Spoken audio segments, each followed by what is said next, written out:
It started as a sunny day at the beach, three sisters, just looking to swim, relax, and enjoy the summer. But by nightfall, all three were gone. No witnesses. No cries for help. Just silence, and questions. What really happened to the Dalton sisters that day? Was it the ocean's wrath?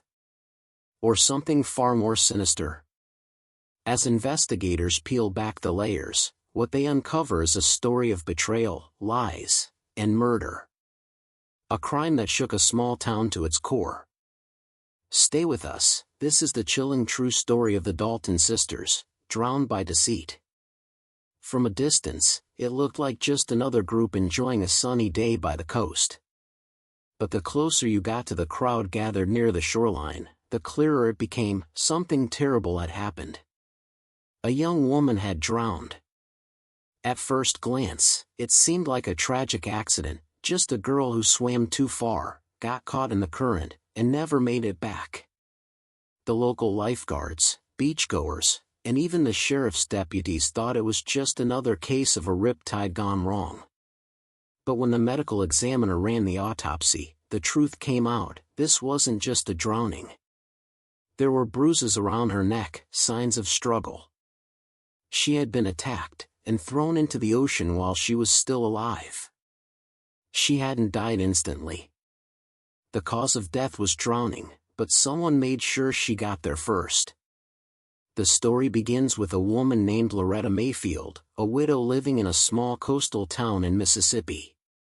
Her husband had died about 10 years ago, leaving her to raise 4 children on her own, 3 daughters and 1 son. Her only son, Tyler, was the youngest at 15. The oldest daughter, Jessica, was 22. Amber was 20. And the youngest, Emily, had just turned 18. All 3 daughters were beautiful, fair-skinned, blonde, and sharp-featured. People in town often said they were too pretty for their own good. Loretta was a tough, hard-working woman. After her husband passed, she didn't remarry. She took on cleaning jobs, worked long shifts, and made sure her kids stayed in school. She raised them strict, no parties, no late nights, and definitely no hanging around with boys. Emily, the youngest, had just graduated high school with top scores. The family threw a little celebration at home, nothing fancy, just some cake and music.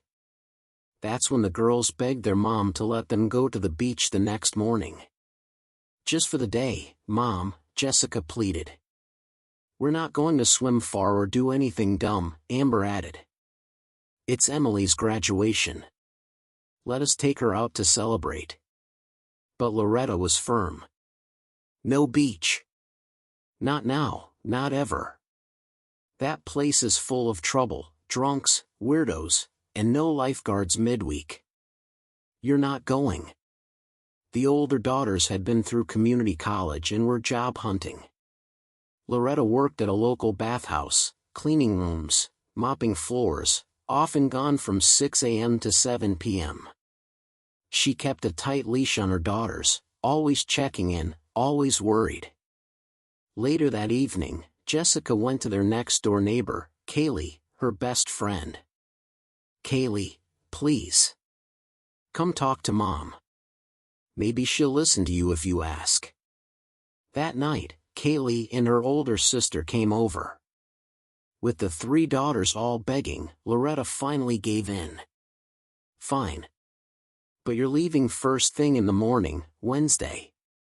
It's usually quiet then. You take the 8 a.m. bus and you're back by 4 p.m. sharp. No excuses. And don't go deep in the water. You hear me? You stay in the shallow end.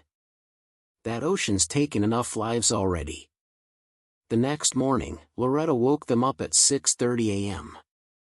Before heading out to work, she reminded Jessica, keep your phone on you. Answer when I call. I don't care what you're doing, answer. I need to know you're safe. Tyler, the little brother, didn't want to come. He said he'd rather stay home and play video games. A friend was coming over anyway. The girls packed food, grabbed towels, and met up with Kaylee and two other neighborhood girls. The beach they were heading to wasn't in town, it was about an hour away by bus, out near a rural stretch of the coast patrolled only by the county sheriff and the Coast Guard. By 10 a.m., the 5 girls arrived, rented a beach umbrella, and laid out towels and snacks. It was a beautiful day. Sunny, warm, the waves calm. Then Jessica's phone rang. It was Loretta. "Where y'all at?" she asked. "We're at the beach, Mom," Jessica said through the phone. "It's quiet. No waves, no lifeguards, but the water's calm. We're just going to take a quick swim and then get back to sunbathing." Loretta asked if everything was all right, any trouble, anything suspicious. "No, Mama, it's fine. You're overthinking it." "Don't stress," Jessica said. They hung up. But not 30 minutes later, Loretta called again. Something inside her just wouldn't let go. She was at work, but her mind was back at that beach with her daughters. The other women at the bathhouse noticed her anxiety. "What's wrong, Loretta?" one of them asked. "My girls. They're at the beach, and I told them not to go too deep. But I just can't shake this feeling. You said the ocean was calm, right? And they're just swimming and sunbathing." "Don't worry. They'll be fine," the others reassured her. But that gut feeling wouldn't go away. It was like a storm was brewing inside her. Loretta called again. Jessica picked up, her tone sharp. "Mom, you're giving me a headache. Can you please stop calling every 30 minutes? You're ruining this for us. We're fine. We're not doing anything stupid. When we're done swimming, I'll call you before we head home, okay? Please stop stressing out." Loretta sighed and tried to focus on work. She knew her nerves were getting the better of her. By around 2 p.m., she tried calling Jessica again. No answer. She tried a second time. Still no answer. Maybe she left her phone in her bag and went swimming, Loretta told herself, trying to stay calm. But another hour passed. Still nothing. And now, panic was setting in. Earlier that morning, she had told Jessica she wanted to go with them. She had a bad feeling and even considered skipping work, but Jessica insisted. "No, Mama, we're fine. Just go to work," she'd said. Now Loretta's instincts were screaming at her, something wasn't right. Jessica had been acting strange the day before, as if she was hiding something. Loretta took off her apron, grabbed her purse, and left work early. She rushed over to Kaylee's house next door, hoping for answers. "Have you heard from the girls?" Loretta asked. Kaylee's sister answered, "Yeah, we tried calling them earlier." Jessica and Amber said they were heading home with some relatives who showed up. Said they had to leave early. "What relatives?" Loretta snapped. "We don't have any relatives at the beach today." That's when her whole body went cold. She ran home, hoping the girls had somehow made it back. Her son, Tyler, was still there. "No, they haven't come back yet," he said. She dialed Jessica again. This time, the phone went straight to voicemail. The battery was dead, or it had been shut off. Loretta didn't wait. She grabbed Tyler by the hand and took the next bus out to the coast. It was a long ride, nearly an hour. She arrived around 5:30 p.m., heart pounding, eyes scanning every corner of the beach. The shoreline was nearly empty. It was a Wednesday in early summer, still too early in the season for crowds. She asked around. "Have you seen 3 young women? Blonde, white, all together earlier today?" Most people shook their heads. A few said they saw a group of girls that morning, but hadn't seen them leave. She kept dialing. Still no response. By 6 p.m., just as the sun started to dip, she heard a rumor from a local beachgoer. The Coast Guard pulled someone out of the water. Loretta's legs nearly gave out. "What do you mean someone?" she asked. "A girl. Looked young. Blonde. They found her floating just past the rocks." "No. No, no," Loretta murmured, refusing to believe it. She had 3 daughters. It couldn't be just one. They had to be together. By 7:30 p.m., she had no other option. She headed straight to the sheriff's station. "I want to report a missing persons case," she said. Her voice was shaking. "My 3 daughters are missing. They came here to this beach today with 2 neighbors. They haven't come home, and they're not answering their phones." She described them. 3 white girls. Blonde. Age 22, 20, and 18. They'd arrived in the morning. Jessica had answered the phone earlier in the day, but then the phone had gone silent. "I knew something was wrong. I could feel it. And now I hear someone's been pulled out of the water. Please, help me find my girls." At the beach, Loretta was frantic.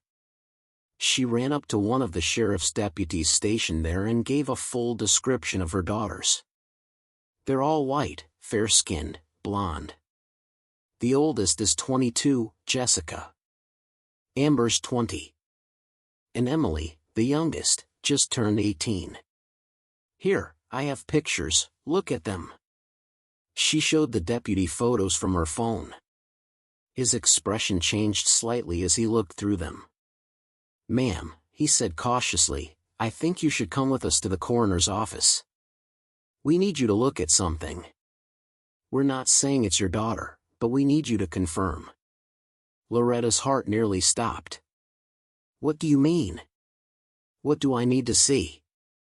Did something happen to my girls? Just come with us, ma'am. Please. We're not sure of anything yet." When they arrived at the morgue, they opened a drawer and slowly pulled out the body of the girl the Coast Guard had recovered earlier that afternoon. The moment Loretta saw her, she collapsed in tears. It was Jessica, her oldest daughter. Lying cold, pale, and lifeless. The deputies explained. "We believe she drowned. She was found face down in the surf, and from initial signs, it looks like a drowning." Loretta shook her head, sobbing. "No. No. Where are my other girls? Where are Amber and Emily?" All 3 of them were together. The officers looked at each other, now growing more concerned. Jessica was found, but Amber and Emily were still missing. That night, they drove Loretta back to her home. The girls hadn't returned. She and the deputies stopped by Kaylee's house again to ask the 2 neighbor girls more questions. Kaylee said, "They told us around 2 p.m. they were going home, that some family had shown up at the beach and they were leaving with them." "Family," one deputy repeated. "Who exactly?"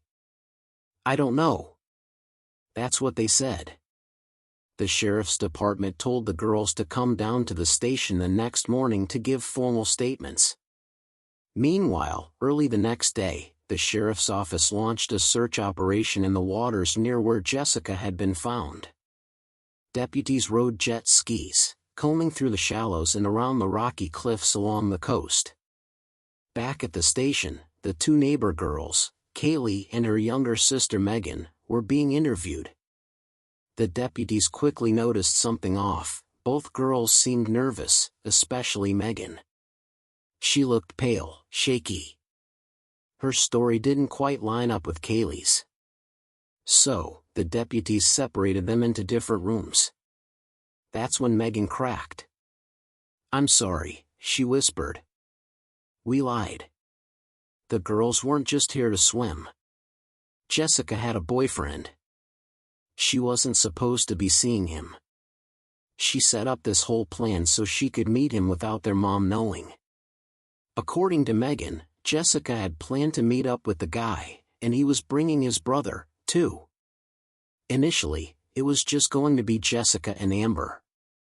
But Emily insisted on going along at the last minute. So they all went with the two guys, Megan said. We stayed behind at the beach. We thought everything was fine. Just as the confession came out, a call came into the sheriff's office. 2 more bodies had been found. Search and rescue teams had discovered them wedged between rocks beneath a cliff, Amber and Emily. Both girls had drowned. Their bodies were swollen from the water, their skin pale and soft from hours underwater. They were transported to the same morgue where Jessica had been taken the day before. That's when investigators began to rethink everything. Jessica's body had shown signs of bruising on her neck and wrists. Amber and Emily, on the other hand, appeared to have simply drowned. But Jessica had been attacked. She'd been alive when she hit the water, but not conscious for long. The coroner's report later confirmed it. Jessica had died from drowning, but only after someone had violently grabbed her, leaving marks that suggested strangulation or forced restraint. It was now clear. This wasn't just an accident. It was potentially a crime. Investigators returned to Loretta that evening. "Ma'am," one of the deputies said gently, "we're very sorry. All 3 of your daughters, they're gone. But we believe Jessica may have been assaulted before she drowned. We're opening a criminal investigation. There's more to this than we initially thought." Loretta stood in silence, frozen in the doorway. She had lost all 3 of her daughters in a single day. And now she knew someone else might be responsible. The investigators now turned their focus to Jessica's phone. They asked Loretta for the number, she gave it to them immediately. But when they tried calling it, the line was dead. The phone had been turned off, maybe even destroyed. Detectives submitted a formal request to the telecom provider to retrieve the call history and geolocation data. When the report came back, it showed that the last several calls were from Loretta, the mother, frantic and frequent, all clustered around the early afternoon. But just before those, there was another number. An unfamiliar one. The same number had called and texted Jessica multiple times between 1 o'clock and 2 p.m., dozens of times. When the investigators ran the number, it came back as unregistered. A burner phone. No name. No ID. Bought cash only. The kind of phone used when someone doesn't want to be found. Still, the tech team dug deeper. They traced all the recent contacts of that burner phone. That's when they found a second number that had been in frequent contact with the burner, over 50 calls in the past few weeks. Unlike the burner, this second number was registered to a man named George Miller, age 72, living in a suburb not far from the coast. The sheriff's team paid Mr. Miller a visit. He answered the door slowly. "Good afternoon, sir. We're investigating a case. Can we ask you a few questions about a phone number linked to your account?" They gave him the burner number. He scratched his head. "That's not my number. Wait, let me check." He went inside and came back with his phone. One of the deputies scrolled through it, and there it was, the burner number saved under the name My Son, Omar. "Is this your son?" the deputy asked. "Yes, my son, Omar. He's got 2 phones. One's for work, the other's personal." "What's his age?" 34. "Runs a small metalworking shop." "Where is he now?" "Probably at the garage. He's usually there this time of day." "Why, what happened?" "We'd like to speak to him." "Can you call him and ask where exactly he is?" "Just act normal." George nodded and made the call. Hey, Omar. Where you at? Shop, Dad. Working on some custom frames with the guys. You okay? Yeah. Just wanted to see if I could swing by for a quick visit. No problem. George hung up. The deputies were already in the car with him on the way to the shop. When they arrived, the garage looked like any other small-town workshop. Inside, Omar was working alongside two others, seemingly calm and focused. He greeted the officers with a confident smile. Afternoon, gentlemen. Something I can help you with? They asked to confirm his numbers. Yes, he said. I've got 2 phones. That one. I use sometimes. Prepaid. I don't keep it on all the time. They asked why the phone had been powered off exactly on the day of the drowning. Maybe it died. Or I turned it off, sometimes I do that. Doesn't mean anything, he shrugged. The officers didn't press too hard, yet. There were too many people around. So they told him, calmly but firmly. We need you to come with us to the station. Nothing formal, just some follow-up questions. Omar hesitated. His face twitched for a second. Is this really necessary? He asked. We just have a few things to clear up, one officer said. It won't take long. He agreed. But something in his demeanor had shifted. Back at the station, deputies began questioning him about Jessica. Do you know a girl named Jessica Dalton? Omar paused. I've met her. Once or twice. Don't know her that well. The deputy slid a picture across the table. This was her. You were in contact with her the day she died. Multiple times. Using an unregistered phone. Omar looked at the photo. Yeah. I guess we talked. But that was a while ago. The detective leaned forward. We know you were texting and calling her that same afternoon. And we know your burner phone went dark right after she drowned. Why? Omar stayed quiet. His lawyer was called. But by then, investigators had enough to keep digging. Just before ending the session, one deputy asked one last question. Do you know a girl named Farah? Omar's face changed. His lips pressed together. His eyes dropped for a second. He didn't answer. But the officers took note. They had just found their next lead. Omar sat in the interrogation room, sweating. The detectives had just confronted him with a name, Farah Dalton, Jessica's real name. At first, he denied knowing her. But when they mentioned Loretta, her mother, and the order she placed at his aluminum shop weeks earlier, something changed in his eyes. Yeah, now that you mention it, he said. Her mom came by the shop once. I installed a window for her. Said her daughter would come by to handle the pickup since she had work. Farah came instead. That's how they met. One of the officers leaned forward. You called her 7 times the day she died. That wasn't business. Omar's face drained of color. The pressure built. I'll tell you the truth, he finally said. I met them that day, her and her 2 sisters. My brother and I were down by our private beach shack. We'd brought our gear, even the jet ski. We were all gonna swim. He paused. Water started getting rough. Like, real rough. There was a current pulling in. My brother and I barely made it back, but the girls, they didn't. You just left them? A detective asked. I panicked. We freaked out. We gathered our stuff and got the hell out of there. But something wasn't right. The autopsy had shown bruising around Farah's neck and wrists. She hadn't drowned by accident. That's when the deputies brought in Omar's younger brother, Danny, 26. Danny was nervous, nothing like his older brother. His hands shook as he talked.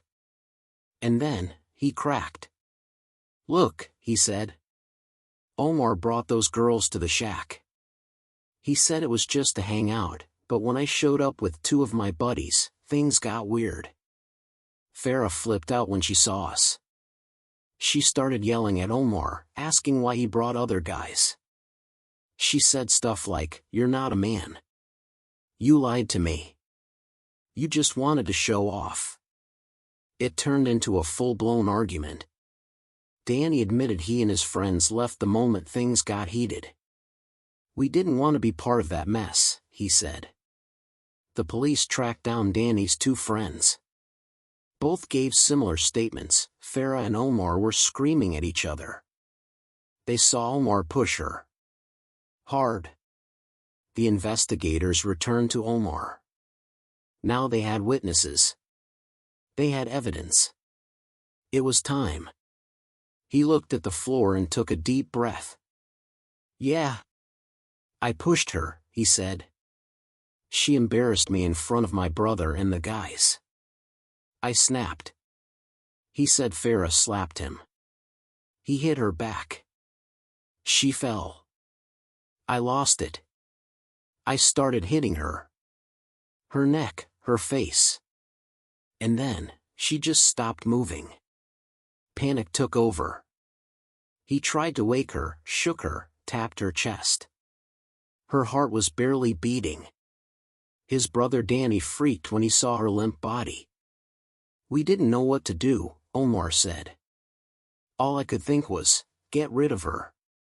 There was a jet ski nearby. He loaded her up, rowed out deep, and dumped her body in the ocean. When he returned, her younger sisters were asking where she went. "She's swimming," he told them. "Give her a minute." Danny pulled him aside and said, "We need to call someone. We messed up." But Omar had other plans. "If they talk," he told his brother, "we're both screwed." Omar handed Danny the jet ski keys. "You take care of the other two," he said. Danny hesitated. But eventually, he agreed. He convinced the girls to go for a ride, told them they'd circle back and find their sister. Out at sea, near the jagged rocks, he shoved them off. They screamed. Begged. They didn't know how to swim. Danny sped away. No one saw. The beach was empty. Their bodies got trapped under the rocks, hidden by the tide. Back at shore, the brothers packed up and left, quietly. When questioned later, they played dumb. But now, it was over. The court charged Omar and Danny with triple homicide. The evidence was overwhelming. Both were sentenced to life in prison without parole. Danny's two friends, who saw the violence but failed to report it, were sentenced to 5 years for obstruction and negligence.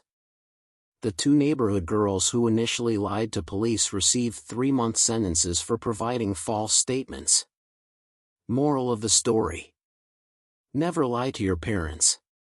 They are the only people who love you unconditionally and want what's best for you. Farah tried to deceive her mother, and it cost her everything.